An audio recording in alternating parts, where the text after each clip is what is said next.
Welcome to another video, guys. Now for this one, everyone, I'm gonna need you to sit down, go to your fridge, get your dolma, your pacha, your kebabs, and a cup of chai because today's gonna be a long review. Hope you all enjoy.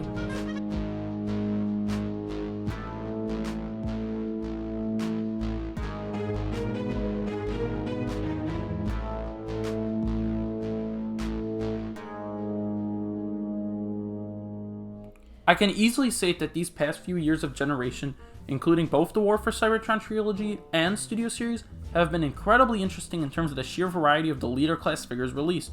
From armor-up figures like the Ultra Magni and Shockwave, to smaller figures with a whole load of accessories such as both G1 and Bay vs Optimus Prime, as well as Astro Train, giant combiner components like Overload and Scavenger, and the upcoming bog standard Transformers like Double Dealer and the upcoming Gal. It seems like each leader brings something new to the table. But don't you ever long for the giant chunky leaders of the Prime Wars trilogy? Sure, we've gotten some in the Bayverse portion of the Studio Series, but if you could tell from my previous videos, I lean more towards robots made on the bricky side of things. Luckily, Hasbro finally gave us what so many were asking for via the new Studio Series 86 subline, and where else to start but with the king of primitives himself. Welcome to IdArmed Reviews. Today we're looking at the Studio Series 86-06 Leader Class Grimlock and his glorified accessory Wheelie. The pair released in 2021 as part of the first assortment of figures based on characters that appeared in 1986's The Transformers the movie, and as a result, derived their designs almost directly from Sunbow's The Transformers animated series. Starting with Grimlock's alternate mode, and it's exactly what you expect, even if you're a super casual fan of the franchise. But compared to Hasbro's last attempt at the design, which was 2018's Power of the Prime's Grimlock, which I no longer own, the extra budget has really refined the design that makes it so pleasant to see it again. Now, super quick history lesson before I go into specifics. Diaclone Dinosaur Robo Tyrannosaurus, and therefore G1 Grimlock, are based on reconstructions of the Tyrannosaurus Rex painted by Charles R. Knight. This design also inspired other creatures in pop culture, like the Guardian Beast Tyrannosaurus from Zoolander and Godzilla from, Godzilla. However, with the passage of time and advancement of science, this theoretical design has been phased out by the design scene today, which of course was used for the design of Megatron Beast Wars. So with the release of Kingdom Megatron, it's been really neat getting both iconic T-Rex designs and Transformers in the span of only a few months. History lesson aside, even with an outdated design that we've gotten toy after toy of, I can't help but love seeing Grimlock again, and especially being this snazzy. You think with such a Sunbow-influenced sculpt and deco he'd look super simple to a fault, but no. With oodles of greebling and sculpting, dazzling gold paint everywhere, and his many rows of colors stretching down his back and tail, Grimlock here feels like a refinement of the details featured on Power of the Prime's Grimlock, as well as an homage to the Grimlocks released by Takara and third parties for the Masterpiece scale. And all of these details make Grimlock feel like a carefully made engineering project of Wheeljack and Ratchets like his Sunbow origin story. And my favorite thing about this entire sculpt is the head sculpt. Sure, it could be a little bigger, and there is a lack of front teeth and the exposed screw holes on the right side of the face, but the designers pulled off the look so well it kind of becomes adorable at a certain point. Sure, that's strange to say about the King of Dinosaurs, but with the blank expression in those metallic blue eyes, it just 180s to being the cutest thing ever. It totally makes sense why that one Junkion gave him a kiss in the movie. Side note, but man, I can't wait for the rumored SS86 Rekgar and Junkions to get closer to completing my movie cast. Just like Kingdom's Beast Wars figures, Grimlock here has a pretty good amount of articulation for being a beast mode. Starting at the head, Grimlock can look up and down, and when all the way down can snugly lock in with some pegs. The mouth also opens a very wide to accommodate a feature for later. Continuing downwards, the entirety of the neck and above rotates 360 degrees at the base of the neck.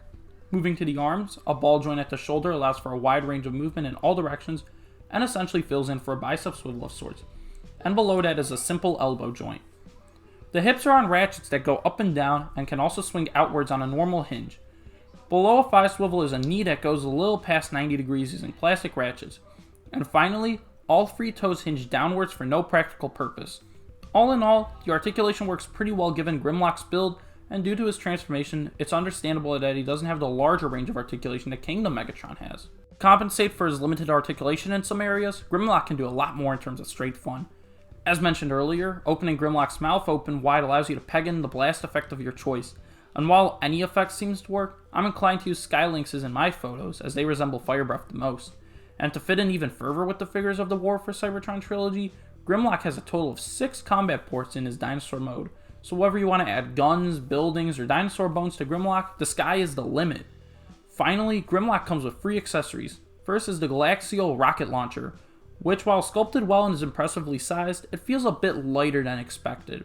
With 2 tabs on the side, you can tab the launcher into Grimlock's back for storage, and to keep what will be the robot mode's legs tabbed in just a little better. Next is Grimlock's expected Studio Series backdrop, labeled Mockery of Justice. If you have any of the Quintesson figures released in the past year or two, you can easily replicate the moment where Grimlock and the Dinobots save Hot Rod and Cup in the nick of time. Something is definitely missing in this scene though. Just like we've seen with previous Studio Series releases, Grimlock includes a non-transformable minifigure, being the Nay God himself, Wheelie. Wheelie here is also sculpted to directly resemble his appearance in animation, unlike prior toys that were more adaptational due to having to transform. The only thing is that he's sculpted to be in only one of 2 poses really, this being him standing on the ground preparing to fire a shot from his included slingshot. A neat feature that I don't hear a lot is that it's compatible with a lot of your core class figures from Kingdom.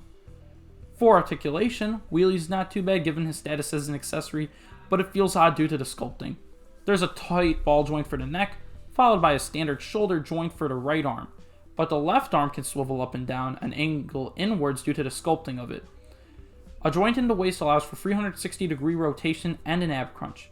And finally, the hips are on ball joints, but due to the permanently bent knees, they don't do much for posability. Now the reason for all these compromises is his compatibility with Grimlock. With 2 small holes on Wheelie and 2 pegs on Grimlock's neck, Wheelie can ride Grimlock as he did in the movie. And if you ask me, it does make all of Wheelie's compromises worth it. And even if you don't like this Wheelie and prefer either his Titans Return or Legends releases, they probably can't do this as well as Studio Series Wheelie does. Oh god, I just wrote over 1,000 words about another G1 Grimlock and the cringe Nene baby. Let's just move on to the robot mode, shall we?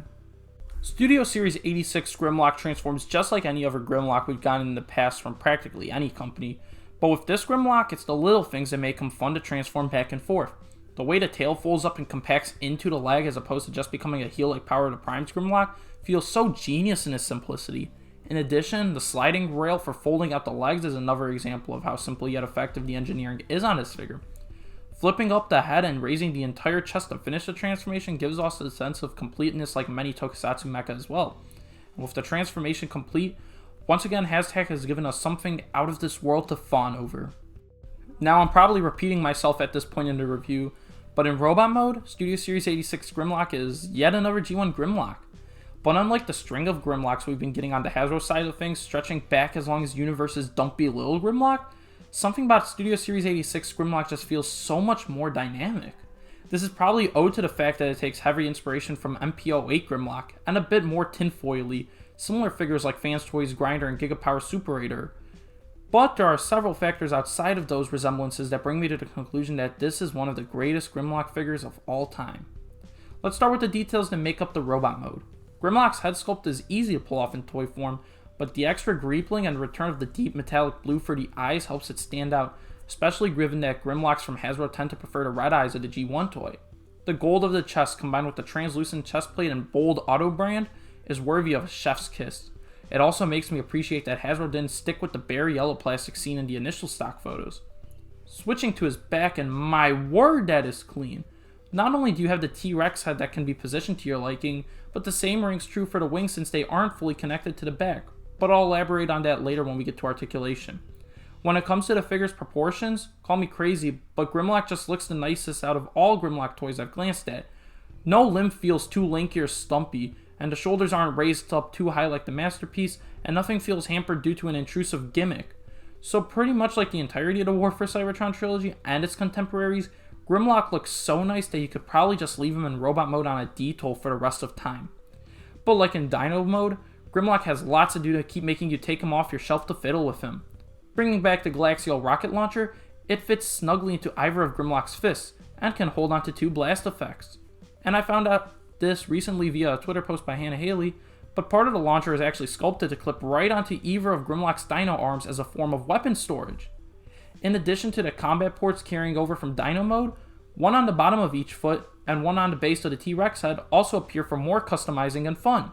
Grimlock does have a flight stand compatible hole in his back, but I can't really see how this could be used for such a large and heavy figure. And finally, bringing Wheelie back, you should notice on his left thigh is a peg, and on Grimlock's shoulders, there are holes that match in size. So, add 2 and 2 together, and Wheelie can sit on Grimlock's shoulder, either to fire a shot or just to relax up there. To complement Grimlock's aforementioned features is some articulation worthy of a figure this eventful. Starting at the head, the neck is on a ball joint, allowing for practically all the head movement you need. But if you're fine with breaking the sculpt just a little bit, you can pull the platform the head sits on to make Grimlock look up higher. For the wings, they flap back and forth as well as be raised up and down. The shoulders are on plastic ratchets, allowing for 360-degree rotation given you move the wings aside, and can also swing outwards with a hinge. The thigh swivel from Dino mode becomes a bicep swivel here, and after being unclipped with a tab, there's a bend at the elbow exceeding 90 degrees. And not only do the claws move up and down to your liking, but the wrist can rotate freely. Along with a universal waist swivel is hips that swing all the way forwards and backwards on a plastic ratchet joint, and can swing outwards on a separate hinge, doing the full splits. There's a good set of thigh swivels, and below those are knees, also on plastic ratchets, that bend shy of just 90 degrees. Finally, the ankles tilt like there's no tomorrow. And overall, when it comes to articulation, I don't know what else I can ask for, as it's excellent just right out of the box. All I'm going to say now is get ready for a lot of size comparisons, because as previously aforementioned, Grimlock is a return to the big bots of the 2010s. At 8.5 inches, Grimlock easily towers over all the leaders released so far in the War for Cybertron trilogy. Seen here are Siege Ultra Magnus, Shockwave and Astrotrain, Earthrise Optimus Prime and Double Dealer, and Kingdom Beast Wars Megatron. Comparatively, he's just about a head shorter than the leaders from a few years ago. Seen here for comparison are Titans Return 6-Shot and Overlord, and Power of the Prime's Optimal Optimus. And while he doesn't size up to them, Grimlock doesn't feel as compromised in many aspects, like in articulation, detail, and just the sheer fun factor from his simplicity. And for one more apt comparison, here's Grimlock and Wheelie with Power of the Prime's Slag and Slug, Sludge, Swoop, Snarl, Slash, and for fun, Siege Tyrannosaurus. While I am heavily anticipating the rest of the Dinobots to get the Studio Series Grimlock treatment, I'm happy to say that at the moment, Grimlock still looks fantastic even with this set of older figures. I'm sorry for repeating myself with every new review of mine focusing on a transforming figure from the past few years, but seriously, what more can I say about this Grimlock figure?